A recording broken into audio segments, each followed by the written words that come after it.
नमस्कार, radio money 9 पर आपका बहुत बहुत स्वागत है। मैं हूं आपके साथ अभिषेक गुप्ता और अब समय हो चला है हमारे वीकली पॉडकास्ट प्रॉपर्टी वाला का।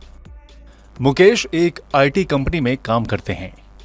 पिछले 10 साल से वो अपने घर से दूर नोएडा में किराए के मकान में रहकर काम कर रहे हैं। कमा अच्छा लेते हैं, इसलिए उनके घर वाले कई बार उन्हें किराए का मकान छोड़कर अपना घर लेने की सलाह दे चुके हैं।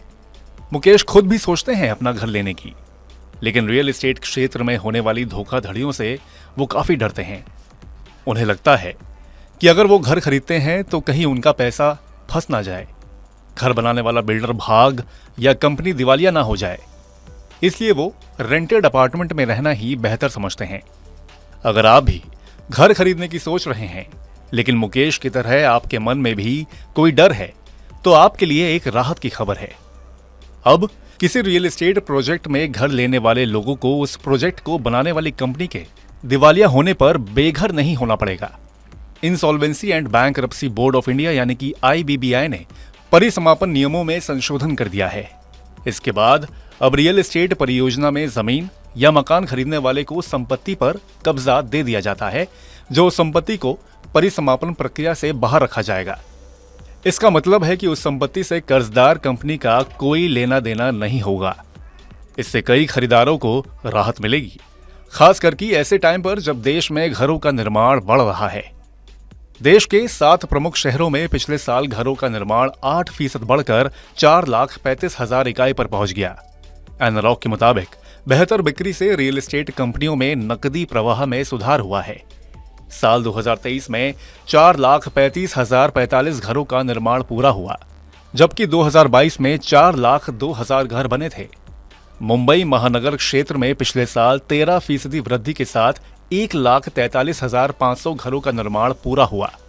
दिल्ली NCR में पिछले साल 32% वृद्धि के साथ 1,14,280 घरों का निर्माण पूरा हुआ। और अब बताते हैं आपको प्रॉपर्टी वाला की आखिरी खबर। गुरुग्राम के एक डेवलपर पर रेरा ने 25 लाख रुपए का जुर्माना लगा दिया है। रेरा ने दीनदयाल जन आवास योजना से संबंधित एक परियोजना के बारे में भ्रामक विज्ञापन प्रकाशित करने के लिए डेवलपर पर इतना जुर्माना लगाया है। भाषा की खबर के मुताबिक realty firm Yashvi Homes Gurugram के सेक्टर 3 फरोखा नगर में DDJAY के तहत गोल्डन गेट रेसिडेंसी नाम की आवासीय परियोजना विकसित कर रही है।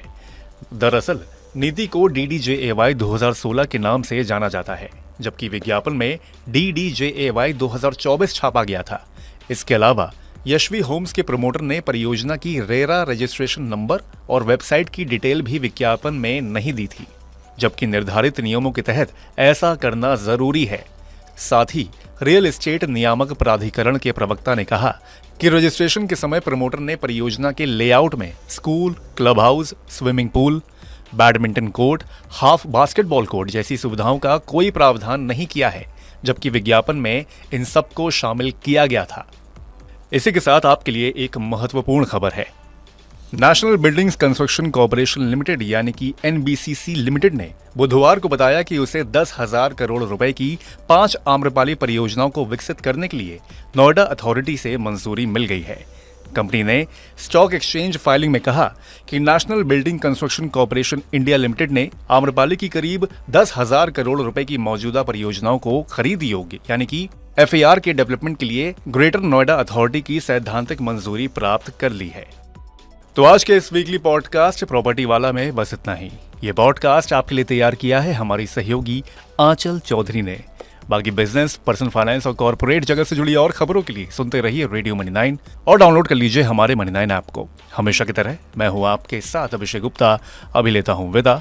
धन्यवाद।